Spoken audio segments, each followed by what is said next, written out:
What up, fam? It's Aslan here. Don't worry, Corey will be joining me momentarily for an entire show. It's a good show. I like it. I think you'll like it too. Just want to let everybody know out there, if you subscribe to the show through Podbean, we are going to begin a process of transitioning everything over to our SoundCloud account probably in March and April, probably after spring football concludes. So if you use Podbean to listen to this show, and there's a few thousand of you that still do, we appreciate it. But if you could start migrating over to SoundCloud, if you use an Android device, if you use the Google Podcast app, that's what I use. That's what Gene uses. A lot of people I know use it, and it's pretty cool. And probably most of the other podcasts you listen to on Podbean will also be available on the Google Podcast app. If you have an iOS Apple device, obviously the Podcast app, iTunes, whatever it's called, we're available on that. Heck, you can even use YouTube. You can go on Warchant.com on the very front page. If you scroll down, you'll see the daily episode there. If you go to the Tribal Council, every single episode is pinned to the top. If you go to Warchant.com, there's a drop-down menu for Wake Up Warchant Podcast. I mean, there is a whole bunch of different ways you can get a hold of the podcast. That's not Podbean. Sorry, it is what it is, but we just want to get everything onto one nice, clean little thing so we can keep tabs of all of you, so we can pretty much brag that we have a huge listenership, which we do, but you're all scattered, so we want to bring you all together under one umbrella to make things a little bit easier for us. So if you could do that, just be mindful of it. We're not going to do it overnight. March, April-ish. So again, if you're using Podbean, if you have an Android device, Google Podcasts, I recommend. If you have an iOS Apple device, the Podcast app that's standard on an iPhone is a pretty good thing. And again, anything that we do is always on warchant.com. So check it out. Let's go. From Tally to Cali, it's time to wake up. Wake up, wake up, wake up, wake up. Warchant.com is your ultimate Seminole sports source. And this is Wake Up Warchant, presented by Zaxby's. Now here's Warchant.com's Aslan Hajavandi and Corey Clark. What's up, everybody? It's Wake Up Warchant presented by Zaxby's. I'm Aslan Hajavandi. He is Corey Clark. Warchant.com. That's who employs us. Use the promo code Warchant30. Gets you 30 free days of access to the ultimate Seminole sports source. Might be a good day to join. It is National Signing Day, the real National Signing Day. Yeah, happy National Signing Day, everyone. It's like Christmas morning all over again. It is. If you also celebrated Christmas like 6 weeks prior and got most of your presents then. Okay, that's one way to look at it. Yeah. I like it. I hope you didn't use that one on headlines. I didn't. No, it's just for this show, man. It's just for this show. Appreciate it. Corey has bravely navigated around Tallahassee traffic to come to the Midtown offices. We're both here in the flesh. Like, what gets you more annoyed? Like, the traffic on Mahan and Capitol Circle, or what you deal with in Atlanta? Ooh, Mahan. It's absurd what's going on there. What's wrong? It's not even the traffic as much as it's 45, and there are people literally driving like 36 miles an hour, and I just don't understand it. Yeah. I know the cliche is, oh, it's Florida, there's old people there. Well, I'm getting kind of old, and I don't drive slow. Like, what age limit do you all of a sudden go, I'm gonna throttle it back to 10 miles an hour under the speed limit? What age limit? What age is that? Because I'm in my mid-40s now, and I'm not even close to that. Is it 60? Is it 70? I don't know. But anyway, that's really infuriating sometimes, just having to – I mean, literally people are driving like they're in a school zone. Yeah. It's not fun. Well, I appreciate you making it over here. Did what I could, buddy. A little late, but I got here. You're fine. I think everybody does as well. It's always good when we're together, same place, eye contact, things of that nature. Helps out. Tomorrow we'll do Renegade Express Day. We're going to finish up some of the questions that we asked. That you asked, folks. Do you think that we should come up with like a? You see all these podcasts now. Cameron has his on YouTube. I mean, I know ours is on YouTube, but like, could it be videoed? Where like I have my own studio at all of my houses. I have a different, I have a studio where I'm sitting there and you can see me talking to you, and we can talk to each other video wise, but it's also the podcast. I mean, we have the technology to do that? Probably. I could reach out to Tom Lang, see how they rig their stuff up, and we can maybe. But they're in the same studio. I wonder how hard it would be to do it when we're in separate my studios. Concern is that the software that we use when you're in Atlanta, it gives us really good audio. I think our audio is really good. Your audio, I think, is really good for being remote. For you being 400 miles away or whatever. Yeah, that's a great mic. Well, the mic and then also the software we use. But then with a video would be like a different software right. audio. And I don't know if the only problem I have with the way we do it when I'm doing it remotely is there's sometimes where we're talking over each other and we just don't hear each other. Yeah. Because of the way the software works, where sometimes you say something and I don't hear it. So that's all. I wonder if we could fix that in the coming years, because obviously we're in this for the long haul. Right. This is season 2 of Wake Up Warchant, the new iteration. But yeah, I feel like we're going to get to at least season 10 or 11. Well, I'll have time to help you out because I don't think I'm going to Bali, man. Oh, man, really? It's not looking good. They keep canceling flights, and countries keep saying you can't come here if you've been to China, although we're laying over in Hong Kong, which is a weird thing because it's not China, technically China, but it right? is China. Yeah. Right now, it looks like the airline, we're taking Cathay Pacific, and they've supposedly started like slashing all these flights because there's not enough demand because people don't want to get on a plane right now. So who knows? I'm gonna have all this sunscreen and bug spray and probiotics and stuff. I went full go. I went full send on this core. I got probiotics. I bought everything. I got Imodium just in case, Right, and then you might not go. I'm probably not gonna go. Oh, all right. Well, that's that kind of. Maybe we can hang out. I can come set up a studio. That's right. That's right. It will be great. Let's dive into some of these questions that we didn't get to before that, though. I mean, I know it's going to be now 2 days removed, and people don't like basketball that much when it's fresh, let alone leftovers. But what were your thoughts on the victory Monday night against North Carolina? Did we learn anything, Corey? Did we learn anything new? No, I think it's good that they can win a couple different ways. Virginia Tech, they won because their best player couldn't miss from 3, really, necessarily. I thought the defense was good, but offensively it was because of that. And in this game, their offense was pretty putrid most of the game. Like, other than careless turnovers, they got some wide-open looks and just didn't make them. MJ Walker and Anthony Polite, I think, were combined like 1 for 8. They scored 2 points between them. Vassell only scored 8. So your 3, quote-unquote, shooting guards combined for 8 points. And you still beat North Carolina, which I know it's not a typical North Carolina team, but you still beat North Carolina. And but I think what you learned on Monday was that what a difference Patrick Williams can make on the defensive end. And he scored 14 points, but defensively he's just he can be a terror, man. He can be a terror at the rim. He gets big rebounds in traffic. He can guard out on the perimeter and contest shots. He can contest mid-range shots, and then he can protect the rim. He's just he played 25 minutes, I think, in that game, and I think as long as he's healthy, you're going to see that a lot the rest of the way. 25 to 28 minutes is what he probably needs to be playing because he's a difference maker, man. And I do think if he had played against Virginia, they win that game. I don't think that kid gets to the rim in a tie game. I don't think that kid gets the lob up if Patrick Williams is guarding him. Friend of the program, Jim Lamar, I saw him tweet out during the game that he was stoked. I think like Raekwon was out there with him. Like Raekwon and Patrick were like running. Yeah, they were like the 4 and the 5. Yeah, that's a tough lineup, man, because Raekwon's becoming a very good rebounder too, I think, and he had 4 blocks. Really athletic. Yeah, man. he had 4 blocks in that game. He'll have. Yeah, I thought he played really well. He's played really well now for 2 or 3 games in a row. There's always going to be a couple of those turnovers where you're like, yeah, Raekwon, come on, man, calm down. But overall, I thought he played really well, and that's a good combination, man. They can both shoot the 3. They can both guard, kind of move their feet and guard and protect the rim a little bit. I think moving forward when they're, you know how Leonard is, though. It kind of is just like how the game flow is going. Mm-hmm. But I think if they're in a close game in March and they want their best 5 on the floor, it's probably going to be Forrest, Vassell, Walker, Williams, Raekwon. I think that's what they go with. I don't really object to that at all.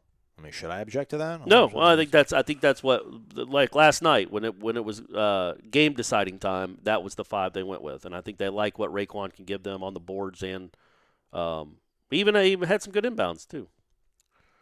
That thread I told you about, that was pretty interesting. I'm trying to pull up this email. Old Dad's Nole likes to post on the Renegade Express, but he apparently check it out on the Tribal Council. There's a thread that we pin. Usually the day before, like on a Wednesday, Tuesday night, Wednesday morning-ish, I'll post it, and it's pinned, and it'll say Renegade Express, and it'll be some sort of wry title to the week. I don't know what I'll do this week. I don't even know what I'm going to call it this week. Like last week was Super Bowl week. Right. Sun Bowl week was Sun Bowl week. Wouldn't this be like National Signing Day week? Yeah, maybe National Signing Day week. And then in there, you can go ahead and put your post in there. But anyhow, Old Dad's a Noles says, Corey, you're right when you said this isn't Wake Up Dog Nation. I had to endure their farce of a national championship season while the 2 teams that played in the Orange Bowl that night would have destroyed Georgia, especially FSU with the best defense in their history. So he's talking about 1980. Okay. When, Florida State played Oklahoma in the Orange Bowl. Georgia played in the Sugar Bowl against Notre Dame, who it was not a great Notre Dame team. They had been ranked number 1 for a lot of the year, but I think they lost to Georgia Tech, who was terrible, and they tied another game. But anyway, so that's who Georgia had to face in the Sugar Bowl. Amazing. This repository of knowledge. Yeah. That is Corey. Bug Ballou was the Corey's quarterback for Georgia, and I believe he completed 1 pass for 8 yards, and they won the national championship. He's also. Do you know who their running back was, Georgia's? Just take a guess. I mean, it's not Herschel. It was Yeah. 80. Was it? Yeah, he was a freshman. I thought they won it in 81. No, 80. I mean, it was the 81. It was January 1st of 1981. Right. But yeah, no, it was 1980 championship. Not to mention living in Southwest Georgia, Sowega, but he doesn't spell it Sowega. He spells it SWGA. Right. Where dog fans hate FSU worse than Gator fans. Screw Georgia. So That's anyhow, weird. I wonder why that is. Why would there be any animosity between Georgia and Florida State fans? probably because there's more Florida State fans. In Southwest Georgia? Yeah, I guess. Yeah, you're closer to Tallahassee. You have to deal with a lot of more people bragging on their team. Anywho, I was in Biloxi the other weekend, and I got Gonzaga 12-1 as my favorite, and Florida State 25-1 as my dark horse. If you guys were given $100 to put on 2 teams to win the national championship, who would you pick? Love the show. So were we here looking at the point spread or the futures, and I think Florida State, and this was like less than 2 weeks ago, was 100-1. Were they? I know they're like 55 or maybe it was to 1 50-1 or something. I'm like, they're the 5th ranked team in the country, and they have 12 teams ranked ahead of them as far as future like odds on to win the national championship. So I thought that was really odd. Now he's saying that they're down to 25-1. Which is something. Well, this was he sent about a week and a half ago, so this 25-1. Yeah, man, I swear I thought they were 50 or 100-1, even when they were 5th in the nation. I would put. I like Louisville a lot. I think they're starting to play. They're playing that freshman point guard a lot more, and he's good. And they can guard you, and they got different guys that can score. So I think they would be the team I'd pick as my front runner. There you go. Favorite, a front yeah. horse. Favorite. It could be a front horse. Yeah, front horse. And then my Florida. We won't go Florida State. I'd put Florida No, State. I mean, just for the sake of the question and being different. Let's see. They should pop it up here. I'd switch it over to ESPN News. Right now, Duke is 7-1. Looks like they're the odds-on favorite. Then Yeah, Kansas. 1, 2, 3, 4, 5. So there's still 8 teams ahead of Florida State on the odds chart. At least 8. San Diego State and Dayton are 15-1. Michigan State and Kentucky 10, 11, 12, 30-1. 14. 30-1. They're 15. That's what I'm saying. There's 14 teams that have better odds to win the national championship. Like West than Florida Virginia? State. Come on. Bring on West Virginia. I'll take on Butler. I'll play all those teams. Villanova too. I like Florida State's chances better than Butler. That probably means Butler's about to win the national championship. So congratulations, guys. Let me look here. You know what?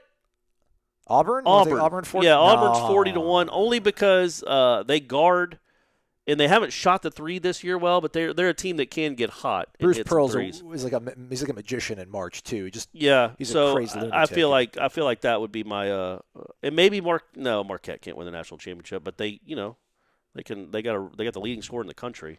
So that always helps. But yeah, so that's hard to do. It's such a weird basketball season. I don't think there is a favorite. I know Gonzaga might be technically. Well, no, but Duke and Kansas were 7-1. That was the lowest odds. And Duke isn't great. Like Duke got kind of throttled at home by Louisville. Now Duke is good, and Vernon Carey's awesome. The big power forward they got. So is the Cassius Stanley guy. But other than that, they're beatable. They're all beatable. I thought, Duke last year seemed like the odds-on, the favorite. Of course. And they barely got out of the second round. They had to survive a miracle against Central Florida. That's the tournament, man. So I think it makes sense to bet on somebody like a Florida State and just put, $20 on it? Yeah. You win $600. That's fun. And if you get to the Final Four, you can start hedging it. If you put enough money on it. Say you put $100 on Florida State at 30-1, and they make it to the championship game. Well, now, if Florida State wins, you're getting $3,000. So then bet the other team to win for $1,000. You know what I mean? That's gambling 101, folks. There you go. All right, my advice would be look at San Diego State's schedule, and they might be undefeated. They are still undefeated. Look for the next time they're on the road playing. I don't even know who's in the conference that San Diego State's in. What conference are they in? The WAC? Is it? Could be the WAC. Is there still a WAC? I don't know. Sorry. Guys, we're not here for your basketball. We're not here for basketball takes. But I'm serious. I'm even going to do it myself. I'm going to look and see the next time they're on the road playing a team that's maybe like a game or two below 500, because that'll be that they'll lose in that game. Like I don't think they'll be like Gonzaga and run it all the way to the championship game and then lose like St. Mary's, whoever's there. Right. All right. Okay, I see you. They're good though, man. San Diego State's pretty good. Florida's 80-1. Their head coach was the assistant coach for the Fab Five in Michigan. I forgot what his name was, but he was the assistant coach under Steve Fisher. Oh, that's their head coach now? Yeah. Oh, okay. trying to see what conference they're in here. Mountain West, apparently. There you go. Look at that.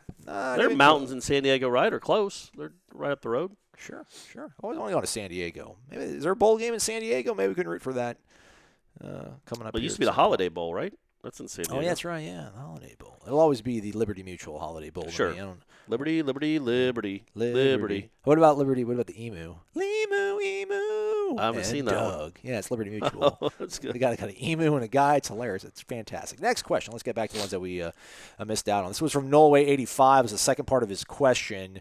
Basically just talking about how, he agrees with Corey that we need NFL-type players coming in, yet none of the players appear to be that are coming into this recruiting class. Maybe some good coaching will change that, but I hope 2021 is a home run for Norvell, or we may be in for the abyss a lot longer. Corey, how the heck does Miami have more NFL talent than we do? Their facilities suck, their coach is unproven, yet somehow they are still living off a reputation 20-plus years ago. How can we get Luther Campbell in the committee to help us get better talent from the Miami area? Well, I will say this about Miami. Their records obviously haven't been very good here recently. They're coached well on defense. I don't know if they're developed well. They seem like they're developed well, but they're definitely been coached well on defense. They've had a good defense here for the last few years, and I think that's where the majority of their NFL talent has been. But yeah, again, you throw out that you can't just look at these stars and say, okay, that's not an NFL kid.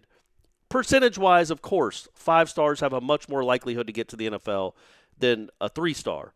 But there are plenty of 3-stars that make the NFL. There have been plenty of 3-stars in this program that have made the NFL. Xavier Rhodes, Bjorn Werner, Terrence Brooks. You can go down the line. That happens. Cam Irving was a 2-star. So they got developed. Devontae Freeman. Yeah, I think he ended up being a 4-star, but when he signed, he was a no-star. Or when he committed, he was a no-star. Nobody had heard of him.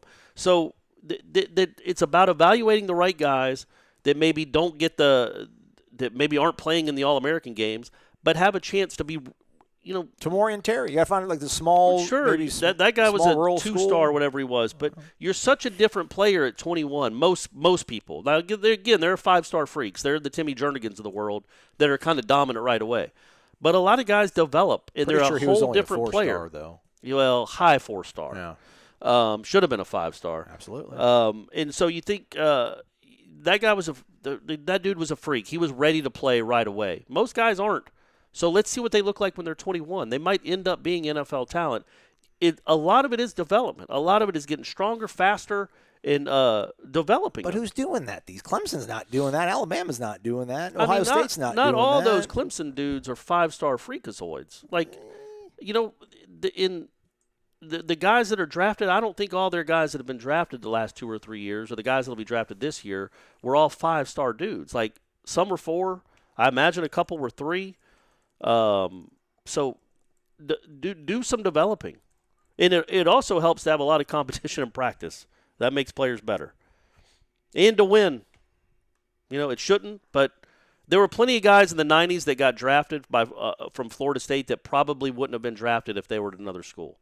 They got that Florida State bump because they won a lot. Cleveland Farrell was a 4-star. Let's look that up for Clemson. I just want to go back and look at their class. He was the number 135th prospect in the entire nation that year. Yeah. Do you think there was 134 guys better than Cleveland Farrell? Well, wasn't he from a weird state?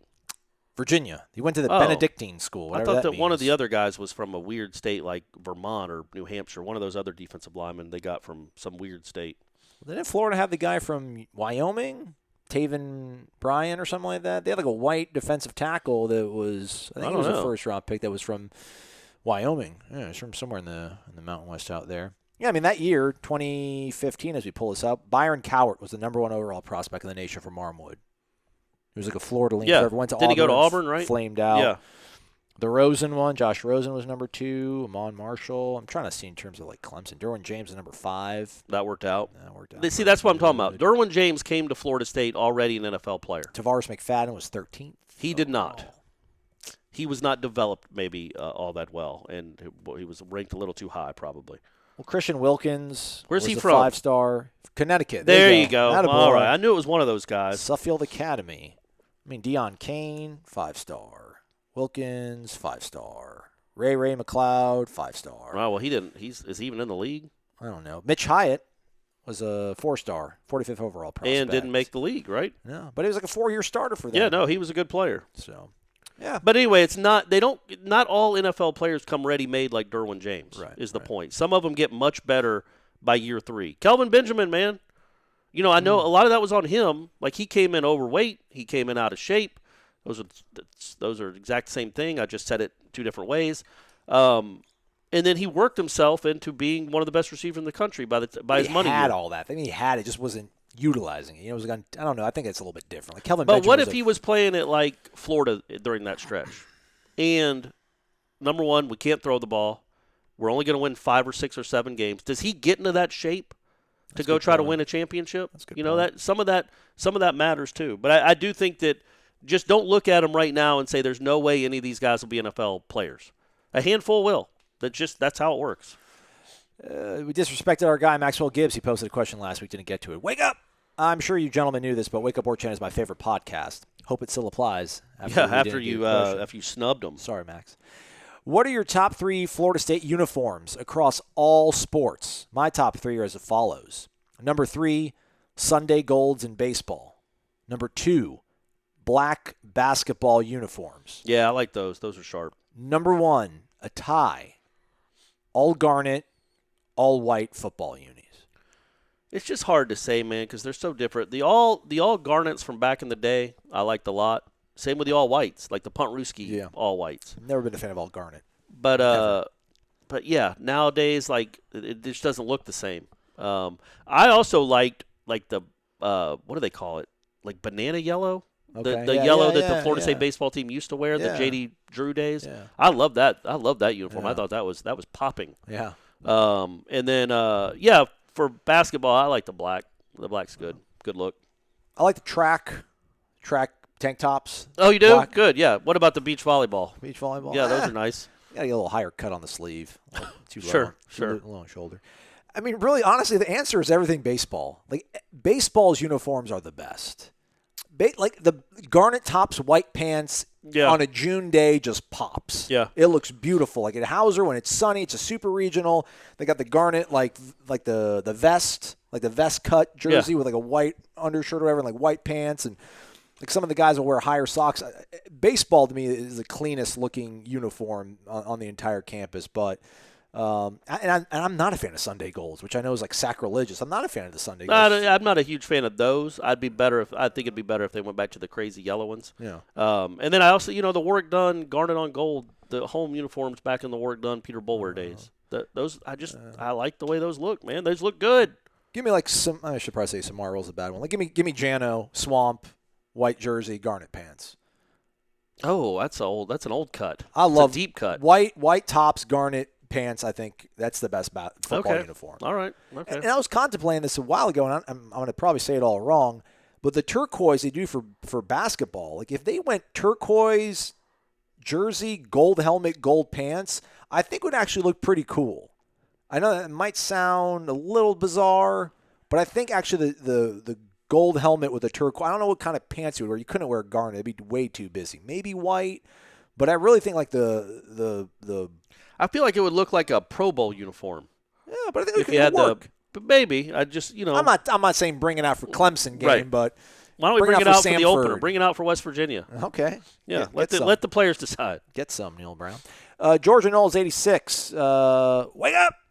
And we're doing these questions because he literally came back with a follow-up. He's like, hey, when are you going to answer the rest of the questions, guys? Oh, there you go. Okay. What position group do you feel has the most room for improvement besides the offensive line? So did you see, I was thinking about this driving over here. So what's his name? Dantonio just quit. Yeah, quit. The day before signing day. I want to spend more time with his family, man. Sure.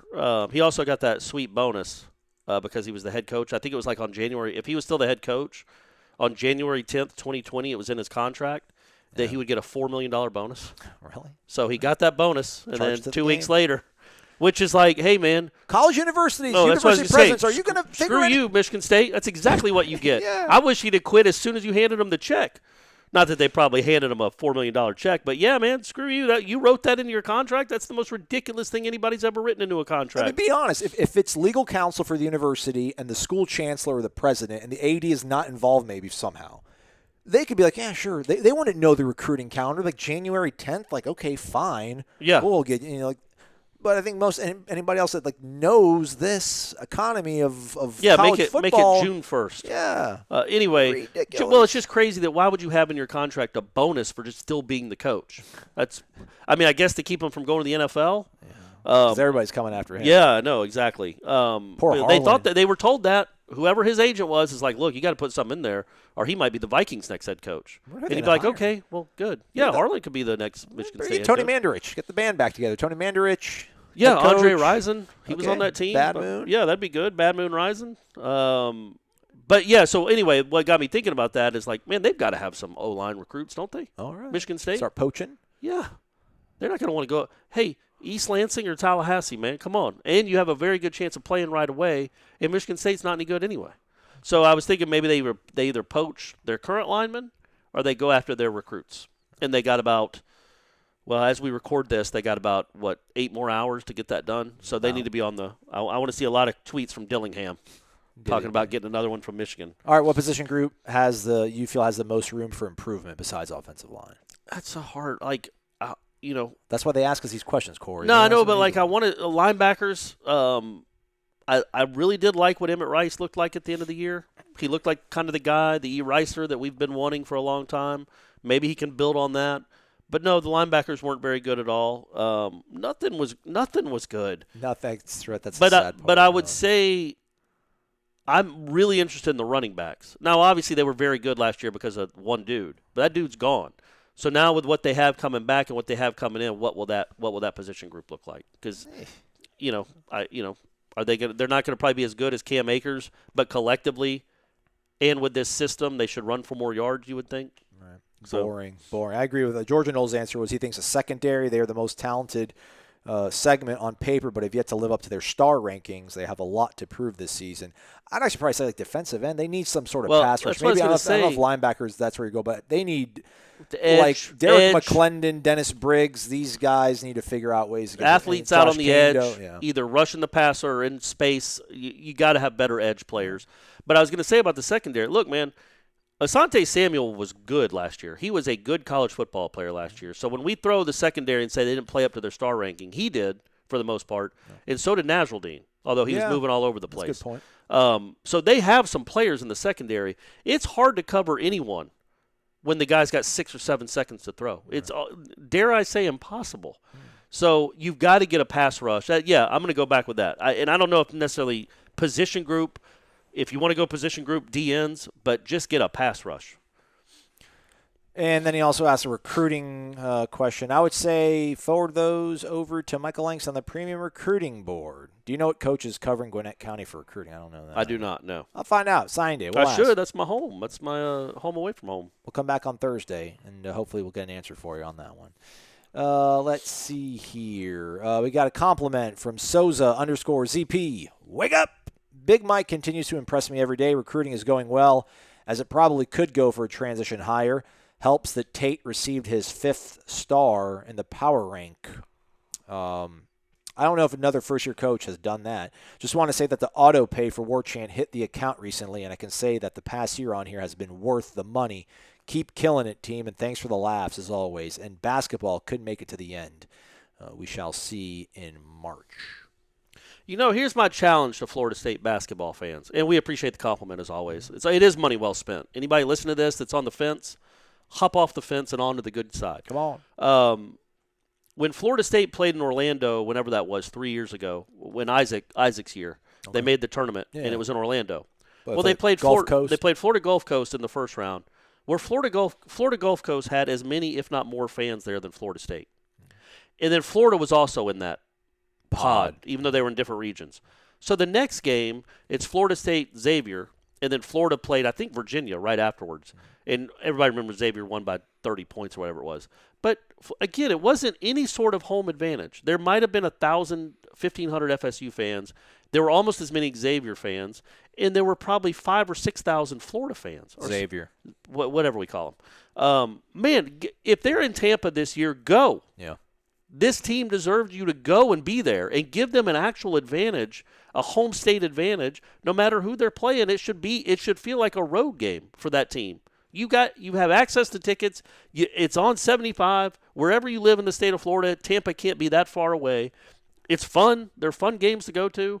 I know I'm spending your money. It costs money. So if that's a concern, obviously don't do it. But if you can afford it, go. This team deserves it. And it'd be cool if they got to the Sweet 16 for a third year in a row. By the way, the Sweet 16, again, one of the sites is in L.A. So let's go. You know where Florida State will probably be sent if they make it. Let's go. Yeah, a bunch of my buddies listen to the show that are back in the Bay Area. I know they're get tickets. We were talking about. I'm like, if they're, but it was like December, November. I'm like, if they're top 4 seed, they'll probably end up in Tampa. They should. Almost certainly, yeah. And everyone's like, oh yeah, we'll definitely do it then. But I mean, last year they were, and they were a 3 seed last year. 4 seed. And they ended up in freaking Vermont. So they did. No, they ended up in Hartford. Even better. They played Vermont. Right. So it was like a home game for Vermont. Right. Yeah. And if you watch that game, that was a home game for Vermont. They had 5,000 fans there at that game. There's no excuse for Vermont traveling better to an NCAA tournament game than Florida State, especially what this program is now. So I'm going to be banging that drum. Well, but that's it was in Connecticut. No, I'm saying Vermont's fans in Hartford compared to Florida State fans in Orlando. I'm sorry. Yeah, thank you for correcting me there. You have to be in Tampa, man. Go to Tampa and support this team if they're there. If not, it's fine. Whatever. They'll play anyway. They used to have tournament games here. Do you know that? In Tallahassee? Allen Iverson really? Played here first round. I think his freshman year. I think he was. They had 2 games in the Civic Center. REM played at the Civic Center. Yeah, you too did too. Yep. You two really did? Yeah. Bruce Springsteen. Everybody's been through here, and then it stopped, and now it's Luke Owen and Jake Bryan.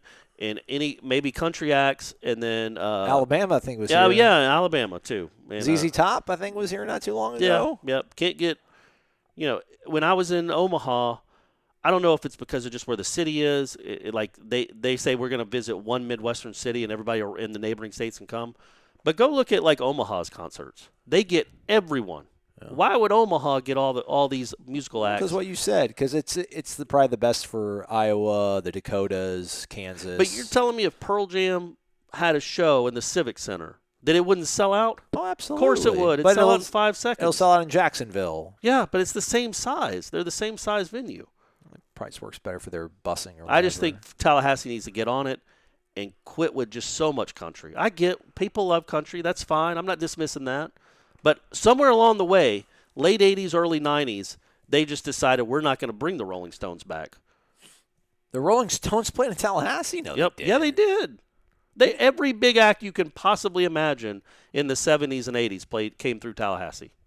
Whose fault is it? Did Jacksonville come up on us too much? Did Pensacola come up too much on us? Maybe they charge. Maybe they don't pay enough. I don't know what the deal is with the venue, but yeah, no, they don't get anybody anymore. Huh.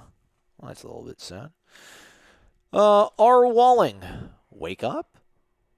Put in italics with a question mark. All right. Okay. It sounds like sarcasm. How exactly do you fix the offensive line via recruiting? The go-to answer you hear is always get better players. But does that need to be with 5 future NFL players all in one recruiting cycle? One guy at a time can't work? Dante Lucas appears to have NFL potential, or maybe he only looks good relative to his teammates. Is this a problem that can actually be resolved in my lifetime? I'm a man. I'm 40. Yeah, of course. Like when Kirby took over, I use this example and I'll keep using it. When Kirby took over at Georgia, their offensive line was dreadful, really bad. Like not quite Florida State level bad, but close. And then in 2 years, they had one of the best lines in the country. Yeah. He did that all through recruiting. Like he recruited a bunch of 4- and 5-star guys that were future NFL guys. Florida State can do that. Not this year, obviously. They're not getting a bunch of 5-star, already made NFL, going to start from day one offensive linemen. But maybe next year they start doing that. In the meantime, I think you're doing what they're doing. You do what they've been doing. You try to stock up on transfers. Guys that have played, they can, even if they can't start for you, they give you valuable depth, and they make the other guys better because they have to beat out a kid from FIU, or they got to beat out a kid from whoever, wherever, UCLA, to earn a starting spot. So you're getting the best 5 on the field out of a better pool than, just a bunch of green freshmen.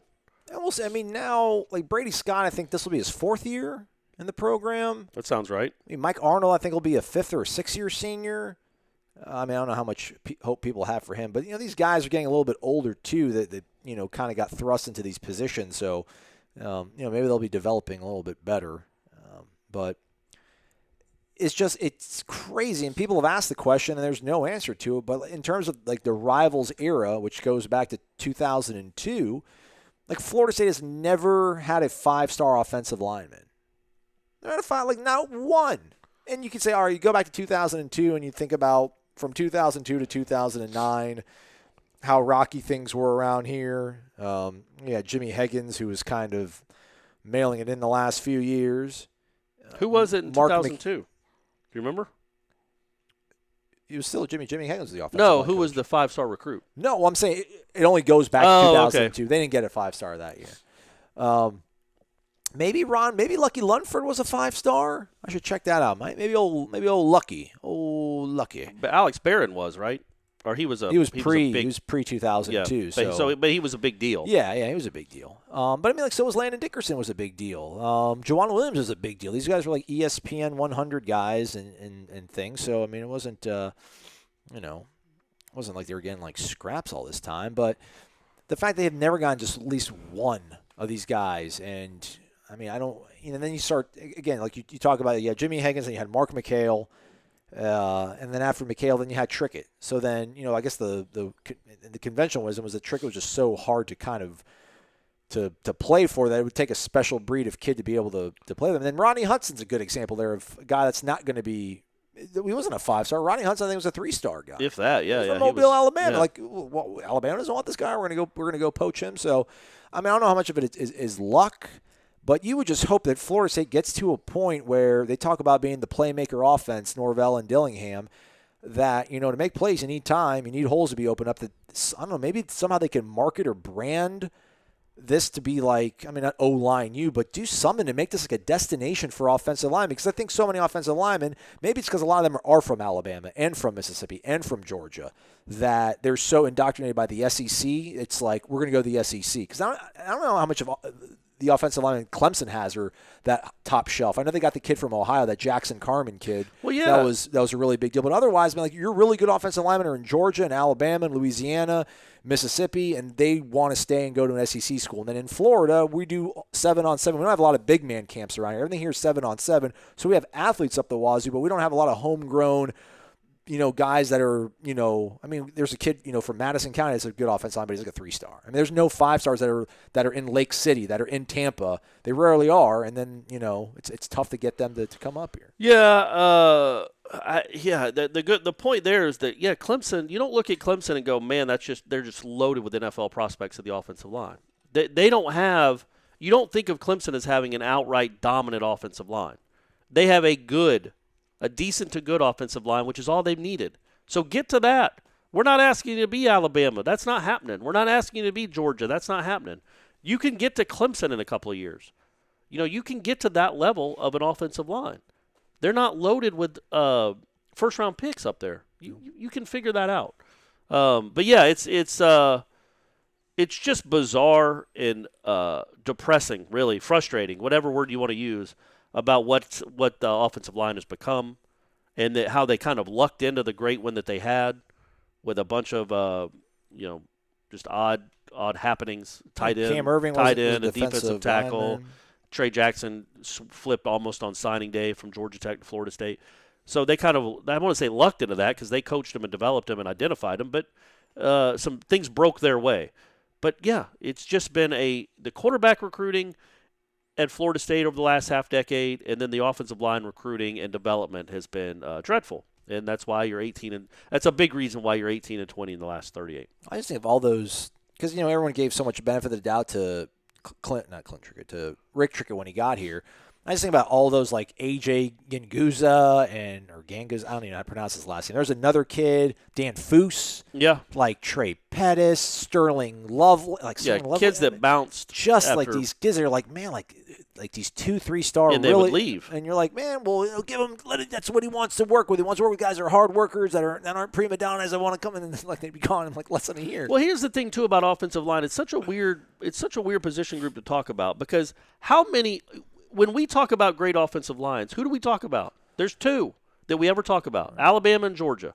In Georgia, Wisconsin, that's a good one. Other than that, in Georgia had some moments where they, like the South Carolina game, they ran for like -8 yards. Like they had bad moments too.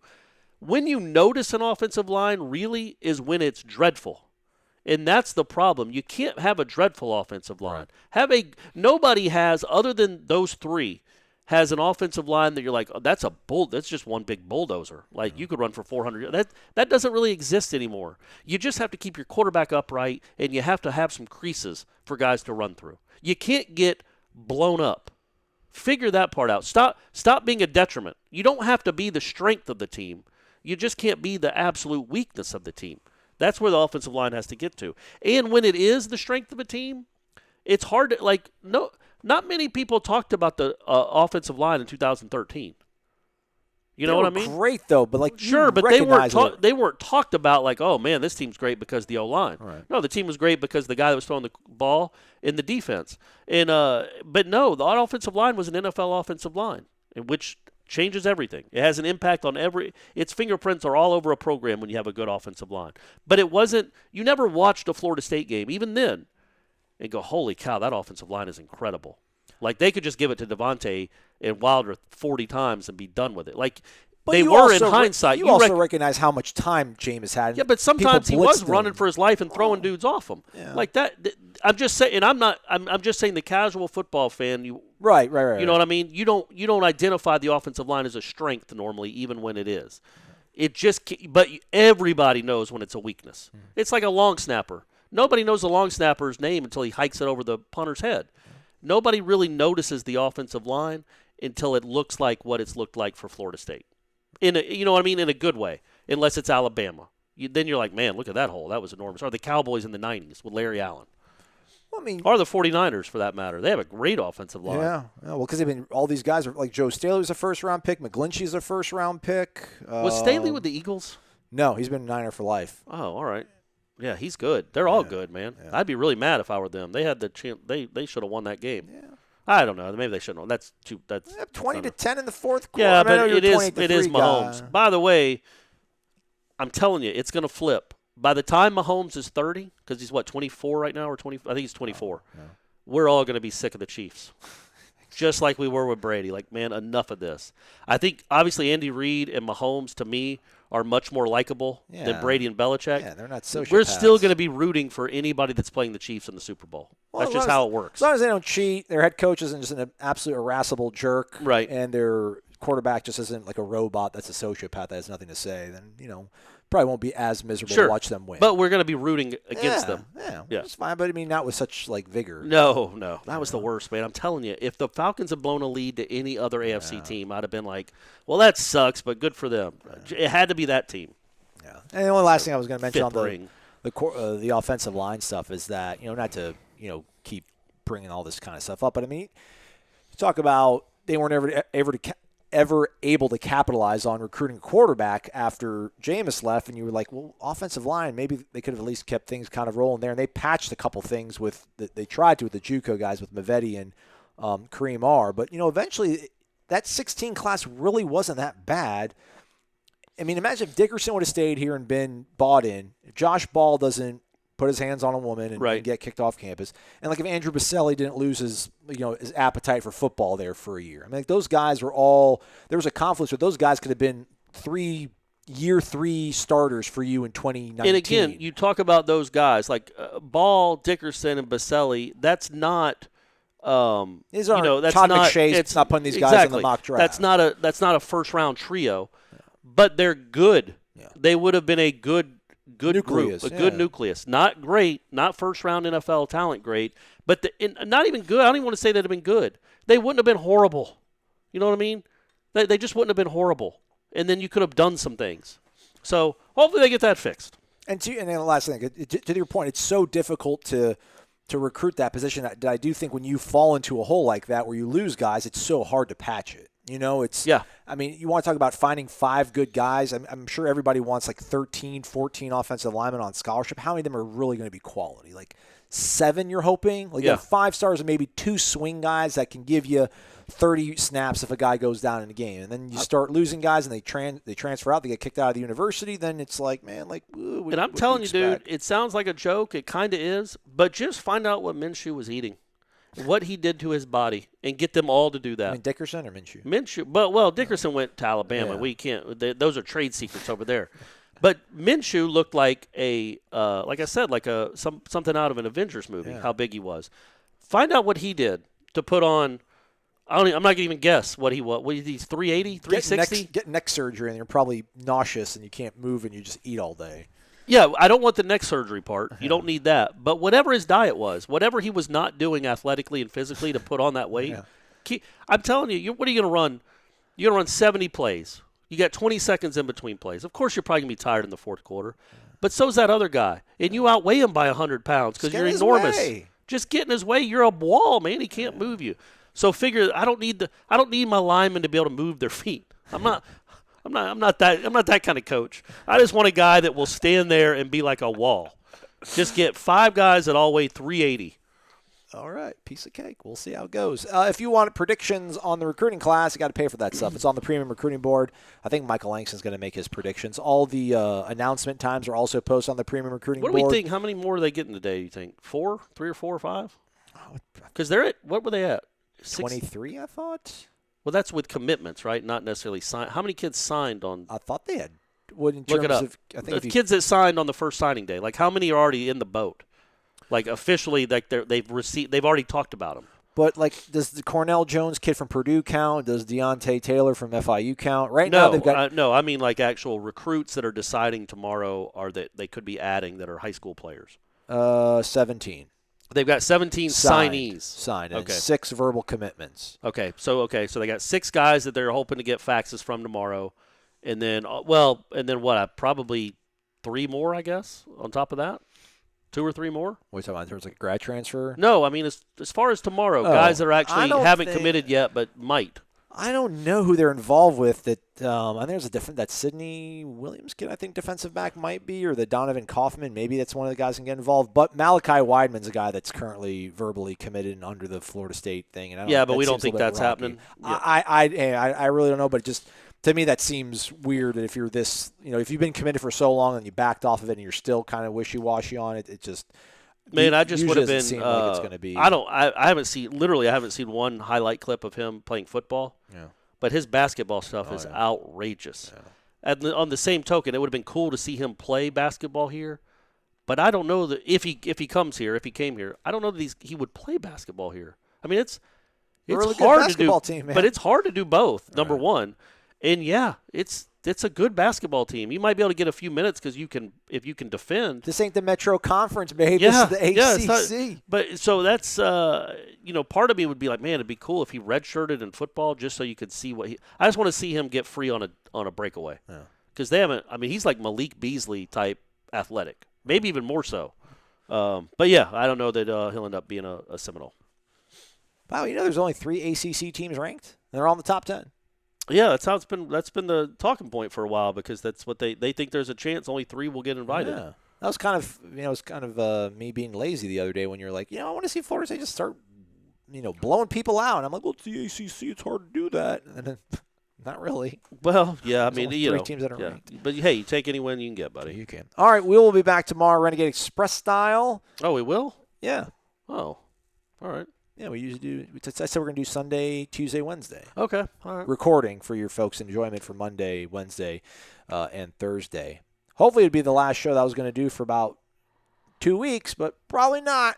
Oh, well, we can still take a little bit of time off if you want. Cross fingers. We got baseball starting next week. Basketball team still heating up. That's cool, too, by the National Collegiate Baseball